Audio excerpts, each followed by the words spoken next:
So, in the last lecture, right, we studied the efficient realizations for decimation and interpolation filters. We saw what advantage we get in terms of computational complexity and you know the multipliers are not really resting, right, and we did this for an integer decimation rate, an integer expansion rate considering m equals 2, L equals 2. We also discussed how certain properties on FIR filters, I mean if we assume that the FIR filter has a symmetric impulse response, how that would affect the polyphase components, and we got a basic feel about some interesting properties with the polyphase filters, how those and we thought how we can incorporate these aspects into efficient realization. One is using efficient structures themselves for realizing decimation interpolation filters. Second is some additional properties on the base filter itself, how we can bring that factor also into efficient realization.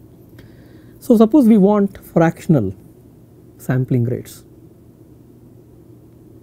and let us assume that we want an m by L decimation, right. So, we want to alter the rate 1.5 reduction in sampling rate, so on and so forth.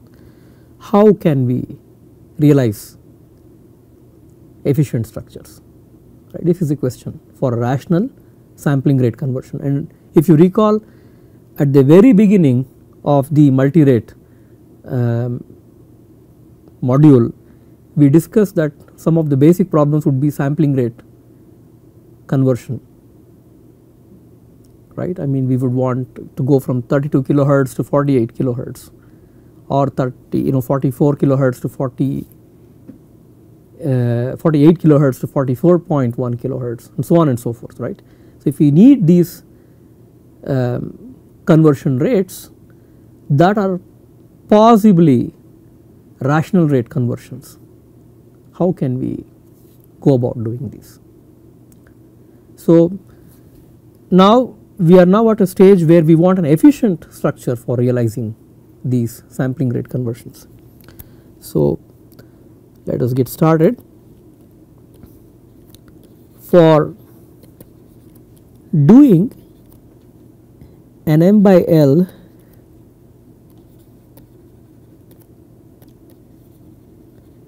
decimation without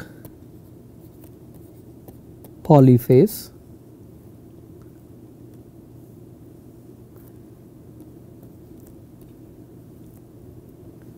we are very inefficient.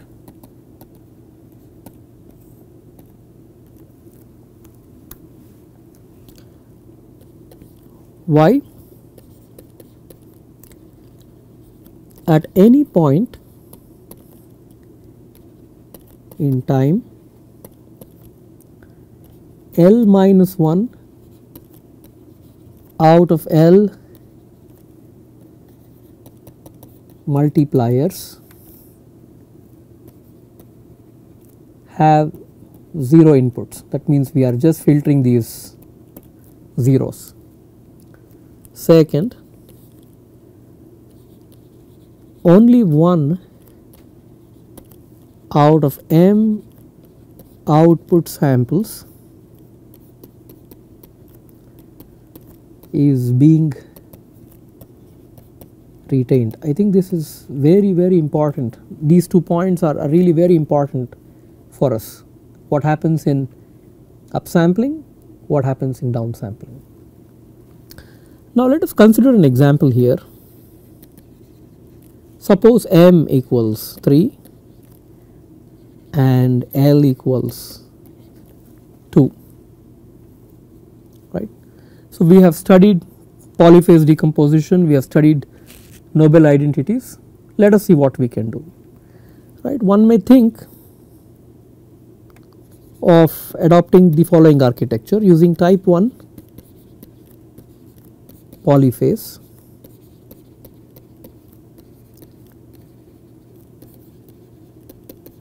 decomposition. We use a type 1 polyphase decomposition.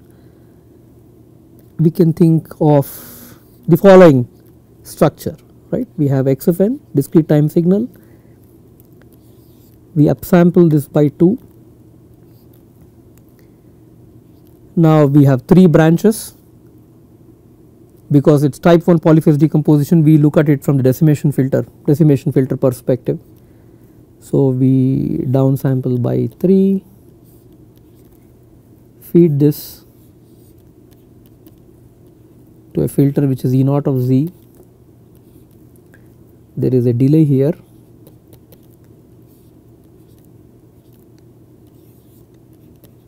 We downsample this by 3,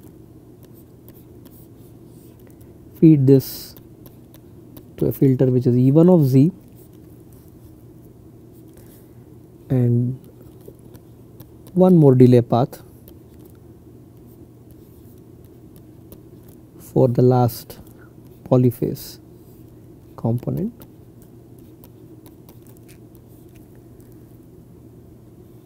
And then we sum all the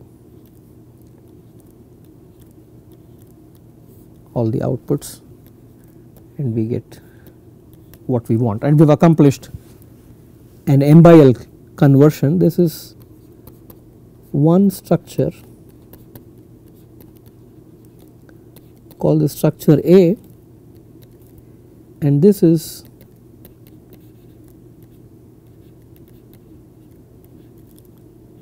exploiting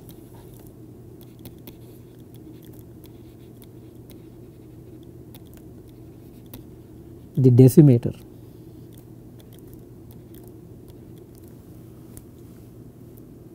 Right? If I gave this problem to one of you in the class, do an M by L decimation, probably if you have just studied Nobel identities, polyphase decomposition, this is one realization one of you could provide. Somebody else in the class can still argue, well, why should I exploit just the decimator here, because we also studied what we could do with a type 2 polyphase decomposition for the interpolation filter, right, and we will exploit it from the interpolation filter perspective, right. So, let us do that exercise. So, you could start with the signal x of n,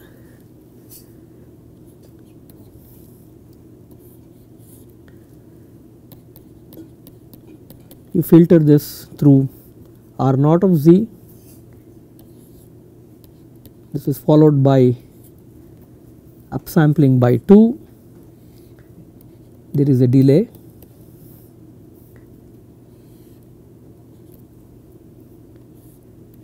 then you have R1 of z,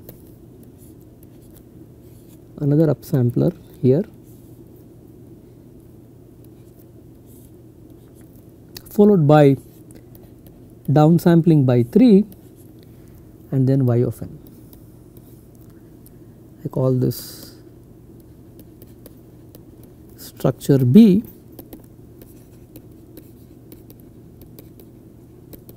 This is by exploiting the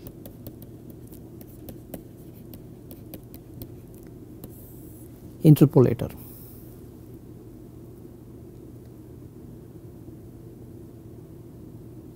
Now, one of you may question if structure B is efficient or structure A is efficient, and realize the possibility that both of these are still inefficient, because in structure A you are upsampling by 2 here, that means you are inserting an additional 0 that goes through this filtering process here, which is not efficient, right, because we said these two things make an M by L decimation inefficient, because you have not exploited the polyphase at the interpolation side here, at the expansion side, followed by some filtering here. Similarly, one can argue that, well, though you exploited the interpolator here by efficient realization, you are failing here from the decimation perspective, because anyway you are throwing away 2 samples when you are downsampling by 3. Now, can we combine, the question that one has to ask is,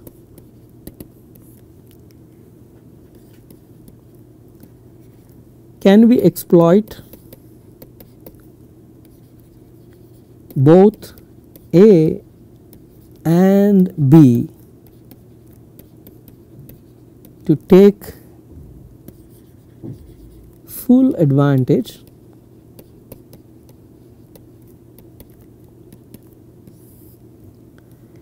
of decimator and expander?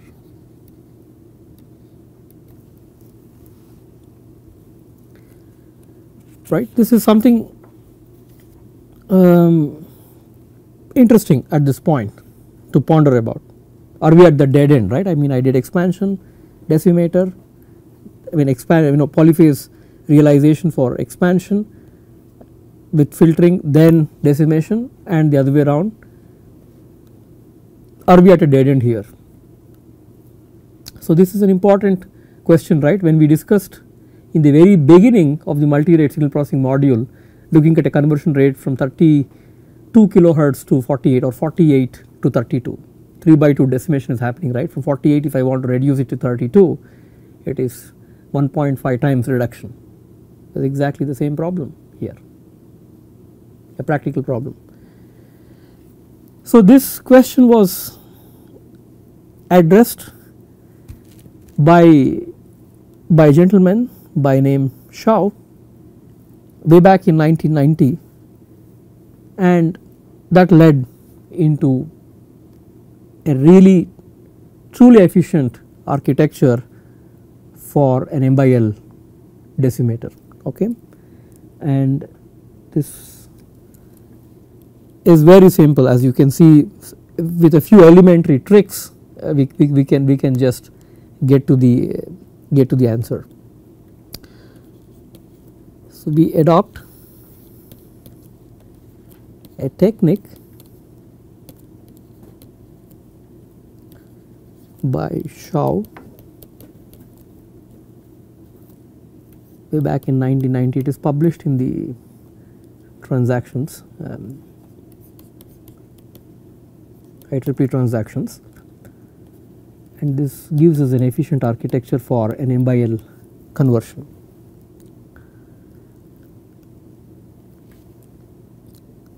So the trick, I think, is important, what the trick is.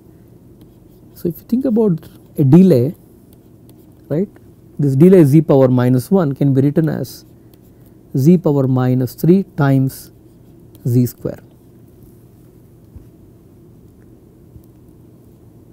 No big deal if you just say, what is a big deal if I say, if I write z power minus 1 as z power minus 3 and z power z square. But observe the powers 3 and 2 that are appearing here, and carefully think about the m equals 3 and l equals 2 and see what you could do, right. So if you, we will see how this trick is useful, right. Let us start with this step. We will start with type 2 decomposition at the interpolation stage. We have R naught of z followed by an upsampler,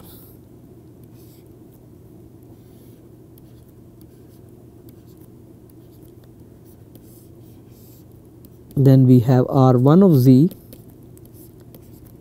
followed by an upsampler, and here we had a delay element, right.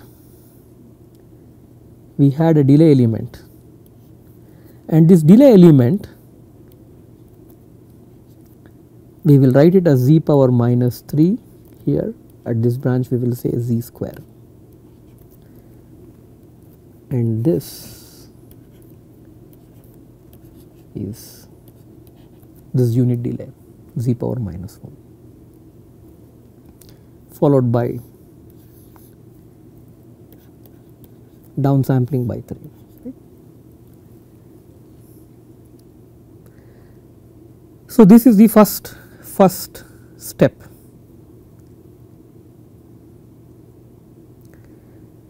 The next step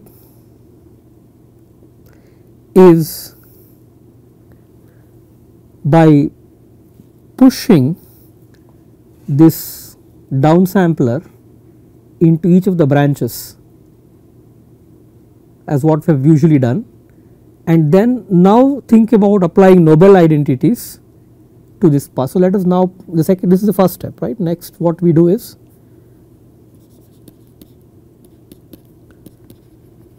we push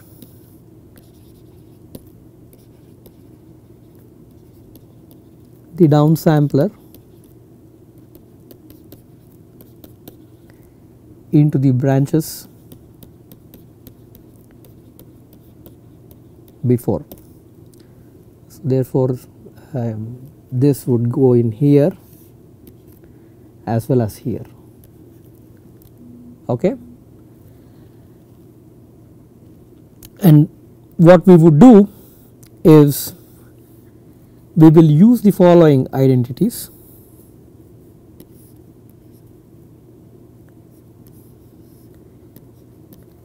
Z power minus 3 followed by downsampling by 3.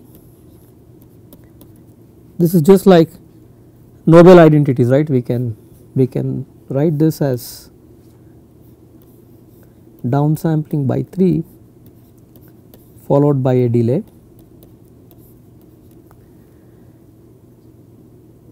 and then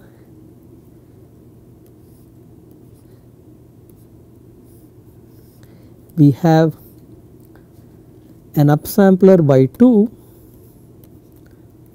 followed by z square to be equivalent to an advancement which is z followed by an upsampling by 2.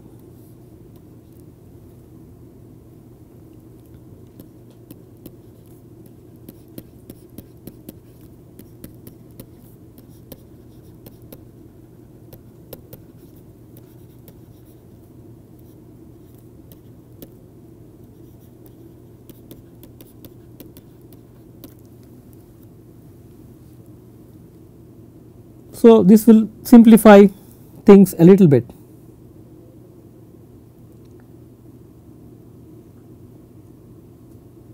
Okay. So what we do is the following. So we have now x of n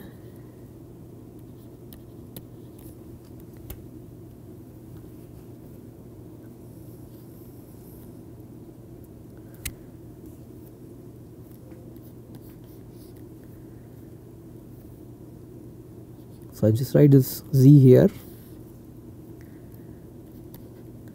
r naught z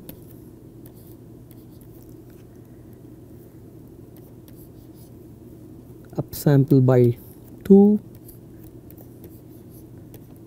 downsample by 3, a delay followed by r1 of z upsample by 2, and then downsample by 3. So you might be wondering where did the z appear, right? If you apply this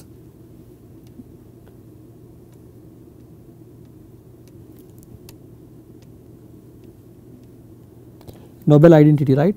So you have at this point you have upsampling by 2 followed by z square. We replace this by z with upsampling by 2.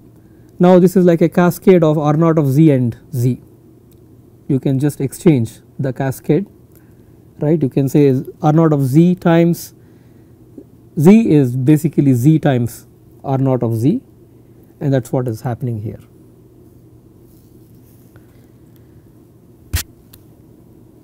Now this seems to be good. We have done some simplification, but we are not yet there. If you can sort of realize, so because we have R naught of z and R1 of z, and then we have these upsamplers followed by downsamplers. Now there is another trick we could invoke, which is from the interconnecting systems. Notice that you have L equals 2 and M equals 3, the GCD of L and M is 1, so you can basically exchange them. Okay. So the next step is to realize that we can interchange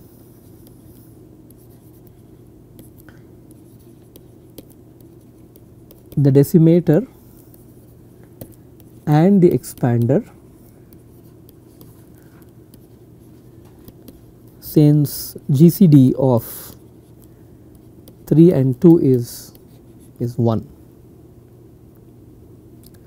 Okay, we do that, and what we get is x of n. The rest is all the same.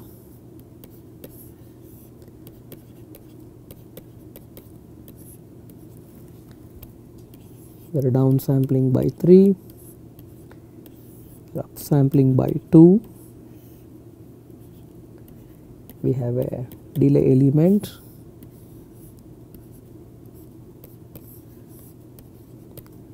R1 of z, upsample by 2. So this is downsample by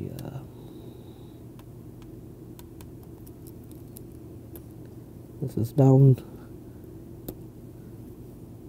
sample by 3 followed by upsampling by 2, and we just exchanged the 2, we just swapped these 2.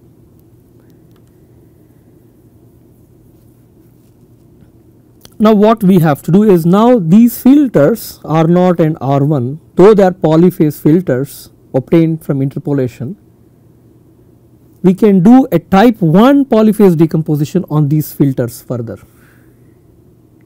because this is basically filtering followed by decimation. We will do a type 1 polyphase decomposition over R0 and R1 further.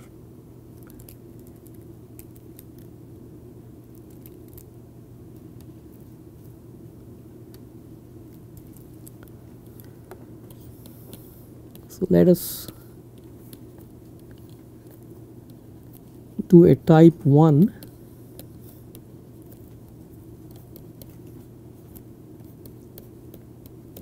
polyphase decomposition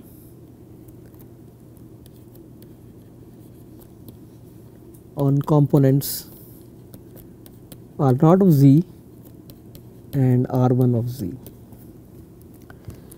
So if we did this, say R0 of z can be written as some R0 naught z cube plus z power minus 1 R0 1 of z cube plus 2 delay elements R0 2 z cube, and we have R1 of z is R1 0 z cube delay with R1 1 of z cube plus 2 delays R1 2 of z cube.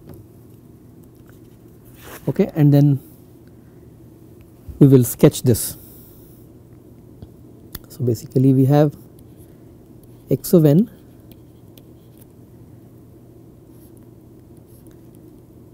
we have a z here. So we have downsample by 3.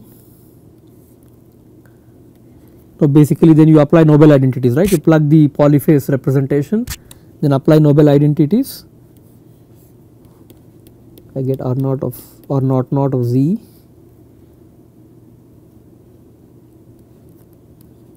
delay downsample by 3 R naught 1 of z, then one more delay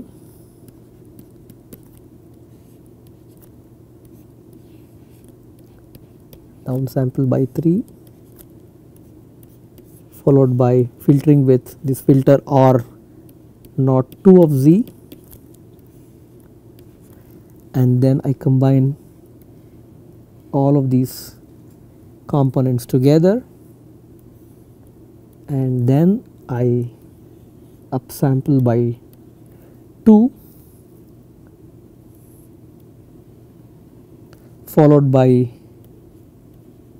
a delay, right? And then similarly we have one more branch, and from which we have to realize something similar to what we did.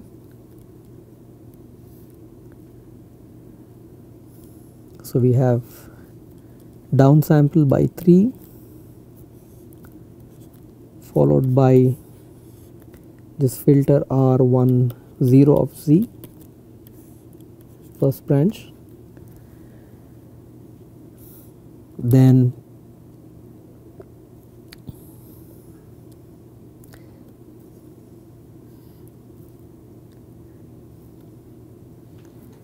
we have a delay. So I think I would just erase some of these blocks here.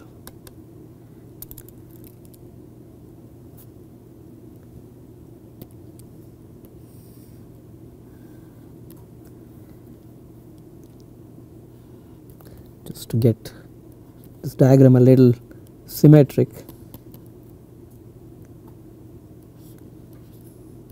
Followed by downsampling by 3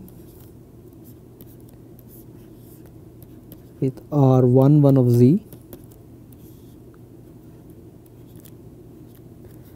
and then one more delay element here, downsample by 3, filter this through R12 of z. Now we combine all of these,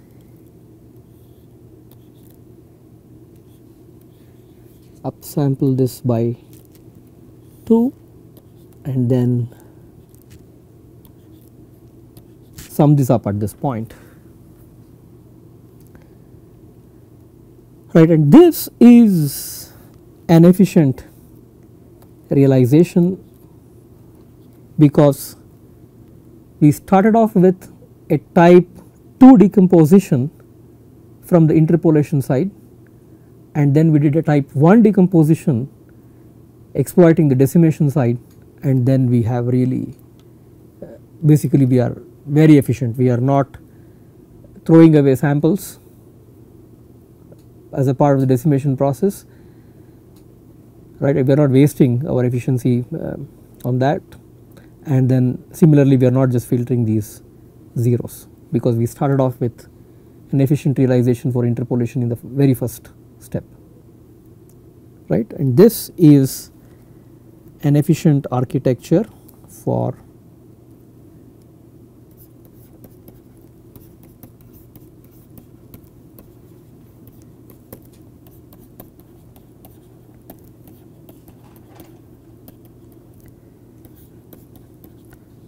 fractional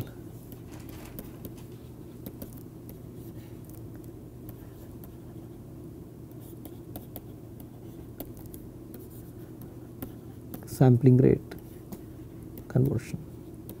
I mean, you could decimate, you could reduce the rate by 1.5, you could increase the rate by 1.5, you could do any rational sampling rate conversion. I mean, here I mentioned this as a fractional sampling rate because again we are doing an m by l, we are doing a reduction by 1.5 times. Okay, so this is sort of